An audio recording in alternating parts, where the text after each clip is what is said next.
In this video, we're going to take a look at the first grade standard for Operations in Algebraic Thinking, number 1.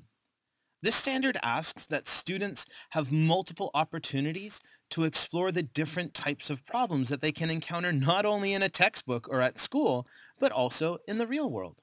A big piece here as students are working through these problems, that they're given lots of opportunity to use objects and drawings, and also maybe even use the equation for the unknown. But the biggest piece here is that students are making sense of what they're doing. It's not about memorizing facts through 20. We do a really good job asking our students these types of problems. But what this standard is asking is that we give our students opportunity to explore these types of problems, where we have the change unknown or even start unknown problems. So in this particular video, we're going to take a look at one problem type taken from our glossary that gives us lots of different problems that students could be exploring and should be diving into in a first grade class. But here we're going to take a look at a take from change unknown problem, where here we had something and then we lost something and now we have a number. So here's the problem that we're going to take a look at. Farmer Salmon had 11 sacks of food to feed his ducks. After he fed his ducks, he had 5 sacks of food left over. How many sacks of food did he use to feed his ducks? Well, let's dive into a first grade classroom and see what this might look like. I had 11 sacks of food to feed his ducks after he feed his ducks. I did 11 plus 5 equals 14. 11 plus 5 equals 14. Okay, let's hang on there for a sec. So immediately, even though the computation isn't accurate, I see that this student hasn't quite made sense of what's truly happening in this word problem. It's not just a matter of getting two numbers and doing something with them.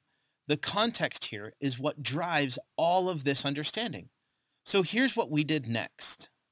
All right, it says, Farmer Salmon had 11 sacks of food to feed his ducks. Where's his 11 sacks of food?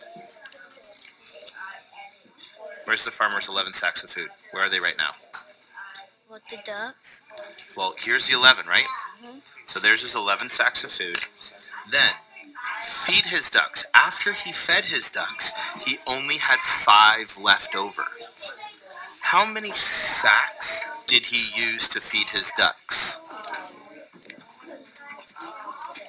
So feed your ducks.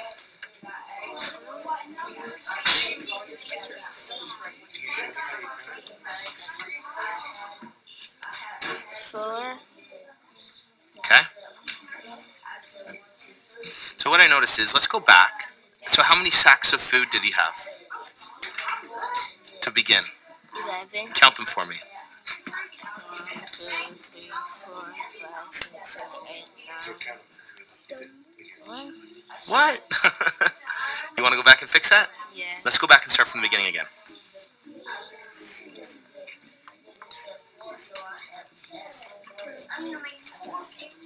One, two, 3, 4, 6, 7, 8, 9, 10, 11. All right, let me read you the problem again. Farmer Salmon had 11 sacks of food. Does he have 11 sacks of food right now? Yes. He does, yeah. After he fed his ducks, he had 5 sacks left over. How many sacks did he use to feed his ducks?